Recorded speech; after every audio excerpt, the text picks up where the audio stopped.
যেন সিনেমার গল্প ধরা দিল বাস্তবে। ৪৪ বছর পর নাটকীয়ভাবে হারানো দুই ছেলের সন্ধান পান পাকিস্তানে বসবাসকারী ৯৩ বছর বয়সী জরিনা খাতুন। ছেলেদের সন্ধান পেয়ে ছুটে আসেন বাংলাদেশে। বিমানবন্দর গেটে তৈরি হয় আবেগঘন মুহূর্ত। বিস্তারিত আসাদ ভুঁইয়ার প্রতিবেদনে। পহেলা জুলাই দুপুরে হজরত শাহজালাল আন্তর্জাতিক বিমানবন্দরে ৪৪ বছর পর মায়ের দেখা পেতে দুই ছেলে ছিলেন অপেক্ষায়। ফিরে আসেন মা। তবে ৪ দশক পর হারানো ছেলেদের দেখে বিমানবন্দরের গেটে জ্ঞান হারিয়ে ফেলেন মা জরিনা খাতুন।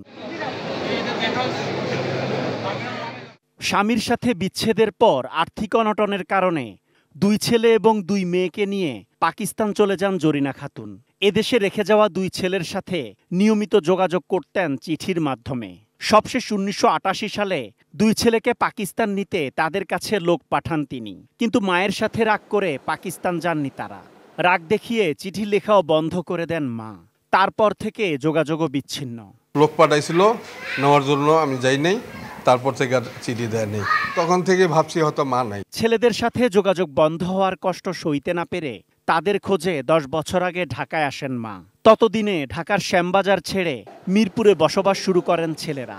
সন্তানদের খুঁজে না পেয়ে এক বুক কষ্ট নিয়ে পাকিস্তান ফিরে যান জরিনা খাতুন।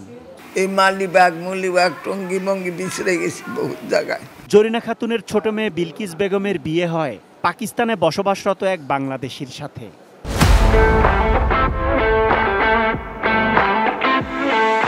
এরপর স্বামীর সাথে দেশে ফিরে তিনিও খুঁজেছেন ভাইদের, কিন্তু খুঁজে পেতে ব্যর্থ হন।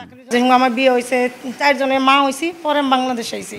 তখন কি আপনি জানতেন না যে বাংলাদেশে আপনার দুইটা ভাই এখনো জীবিত? জানতাম, ঠিকানা আসল না।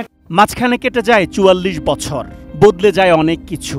একদিন বড় ছেলে নূর মোহাম্মদ মসজিদের ইমামের কাছে ইব্রাহিম আলাইহিসসালাহু সাল্লামের একটি ঘটনা শুনে মা এবং বোনকে ফিরে পেতে মরিয়া হয়ে ওঠেন। এরপর ঢাকা থেকে ছুটে যান কুমিল্লায়, যেখানে তার এক সৎ মায়ের বাবার বাড়ি। খোঁজ পান তার এক সৎ বোনের, আর এই বোনের কাছ থেকেই জানতে পারেন পাকিস্তান চলে যাওয়া ছোট বোন বিলকিস ১০ বছর আগে ঢাকায় ফিরেছেন। তারপর বিলকিসের সাথে যোগাযোগ করে একে একে ফিরে পান মা এবং হারানো দুই বোনকে। এই মসজিদের ইমাম সাহেব একটা ইব্রাহিম আলাইহিস সালামের একটা গল্প কইছিল, এত মানুষ এত জায়গায় মরে, তুমি এটি কিভাবে একসাথে করবা? তখন ইব্রাহিম আলাইহিস কইছিল, 2টা পাখি জব করো, 6টা পাহাড়ের ভিতরে 2টা পাখি ভাগ করে রাখছে। তো ইব্রাহিম আলাইহিস সালাম বললো যে তুমি এবার ডাকছে। তো 6 জায়গাতে যখন একখানা করতে পারছে, এবার জিন্দা হইতে পারছে, তখন থেকে ভিতরে একটা টান তৈরি হয়েছে। দুই ছেলের সন্ধান পেয়ে পহেলা জুলাই দেশে ফিরেন মা। এরপর মা জরিনা খাতুনকে মিরপুরের কাজীপাড়ার বাসায় নিয়ে আসেন বড় ছেলে নূর মোহাম্মদ। এ সময় পরিবারের সদস্যরা ফুলেল শুভেচ্ছায় বরণ করে নেন তাকে। পরিবারের ৩৭ জন নতুন সদস্যকে পেয়ে আবেগ আপ্লুত হন তিনি।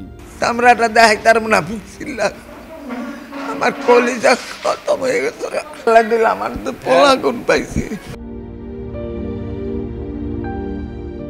Asad Bhuiyan, ATN news, Dhaka.